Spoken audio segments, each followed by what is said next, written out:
Kumusta kabagyan? Eto oh, ang bango. Biryani chicken daw to. Ang dami nang nag-vlog nito. Pero yung luto ko, ibang estilo. Alika, panoorin mo kabagyan. At siguradong ikay matatakam.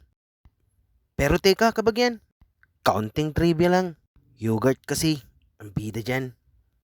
Ang yogurt ay isang pagkaing siksik sa nutrisyon tulad ng calcium na nagbibigay halaga sa bioavailable form. Nagtataglay din ito ng milk protein na may mataas na biological value. Meron din itong amino acid na kailangan ng katawan para mapanatili ang mabuting kalusugan at marami pang iba. Kastagayam day ta kabagyan. Eto yung mga rikado. Sa espesyal natin niluto kabagyan. May manok at rosemary. Sibuyas, luya at lemon. Kaunting garlic powder kabagyan. Tomato paste at carrot kasama dyan. Ibabad na natin yan kabagyan. Siyempre, ang biryani mix kasama dyan. Bago natin imekos-mekos yan kabagyan, laglagan muna natin ng tomato paste, garlic powder at paminta yan kabagyan.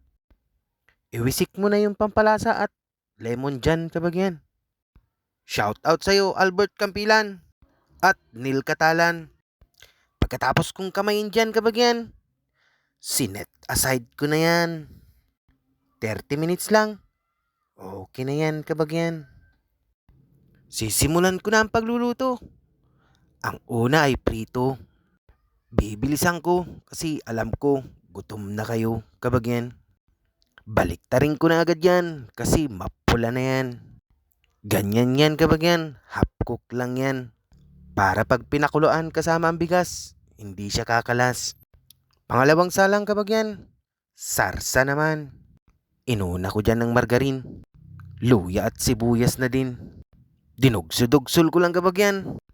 Tapno makiwar-kiwar dan. Dinagdagan ko pa kabagyan, biryani mix. At yogurt yan. Pakuluin lang natin to. Shout out sa'yo, JB Mondero, taga Orbis Tondo. May antatad ng Teresa Rizal at Ray Aconya ng Bicol. Shout out sa inyo. Kumulo na kabagyan. Sa kaldero naman, layer-layer lang yan. Ganyan yan kabagyan. Kanin, manok, at sauce yan. Paulit-ulit lang. Hanggang maubos yan kabagyan. Shout out sa'yo Manang Juby Pasqua. Kumusta ka Manang? Cheryl Rodriguez, taga Baler yan. Rachel Biernes Ramos, asawa ni Saso yan. Peace tayo Junior. Di ko na namamalayan kabagyan. Naihanda ko na pala yan. Nagustuhan mo ba kabagyan? Mukhang napakasarap nga kabagyan. Pero wala nang mas sasarap pa. Kung yung mga stars, isend mo na kabagyan. Hehe, joke lang. I-comment mo naman yung style ng biryani mo kabagyan. Hanggang dito na lang. Maraming salamat kabagyan.